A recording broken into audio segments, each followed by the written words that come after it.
Hey, Tony Newmeyer here, author of the top-selling book, The 7-Minute Millionaire, How to Think Yourself Rich, and creator of The Achiever's Formula.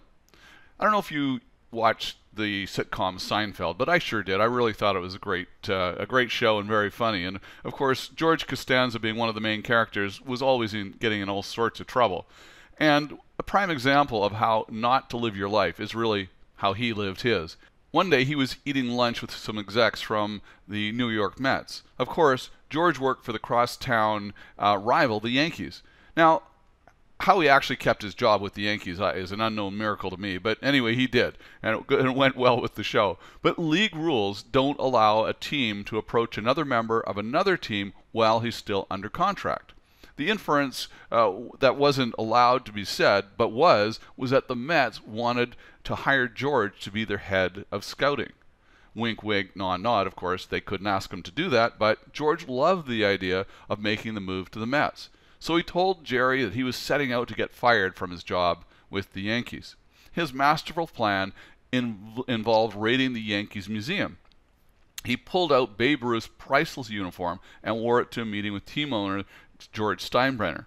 During the meeting, Costanza was eating a jelly donut as only he can, slopping the jelly on his uniform and wiping his sticky hands on the prized museum piece, making it a total mess, and really quite destroying it really in the process. So it was jelly and very permanently staining and damaging the uniform. George clearly had gone off the deep end here. But instead of Steinbrenner getting mad, he praised George for his thinking that these old uniforms should be worn and enjoyed. Crazy. But I loved how they played Steinbrenner on Seinfeld, which, based on all reports, is a complete opposite of who he really was. Anyway, Steinbrenner himself got a uniform of another great, Mickey Mantle, from the museum. Although he was a little concerned at how it fit, he was really enjoying wearing it and thought George was really onto something. George continued to attempt to get fired until his intermediate boss announced that he was moving to the Mets with that prized position, head of scouting. George was so bad at managing his life that he can't even get fired when he was trying to. But you don't need to go to extremes to get fired. Instead, I suggest you have a plan to fire your boss so that you can walk off on your own terms when you're ready. I suggest starting an online profitable business, highly profitable business that will help you create perpetual wealth. And if you haven't got my free report on how to obtain perpetual wealth, you should get that. You can go to tnperpetualwealth.com. But freedom comes in many forms, but the key is to know how to create your own freedom. If you watch that video link below, it'll take you and you'll know exactly what I'm doing and what can help you obtain your goals and dreams as well. You'll be working with me and other coaches to walk you through step by step down your road to online success. Creating an online business seems easy.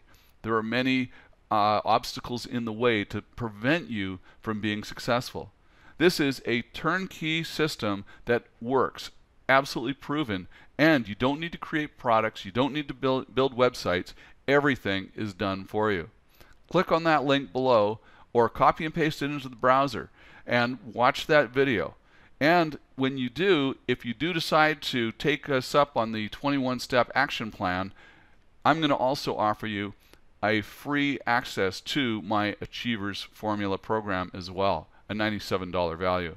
So click that link below or copy and paste it into the browser and watch that video now. Get started on the 21-step training system, and you'll be coached all the way through it. It's absolutely fantastic. Be sure to subscribe to my YouTube my YouTube channel here, and until next time, always live rich.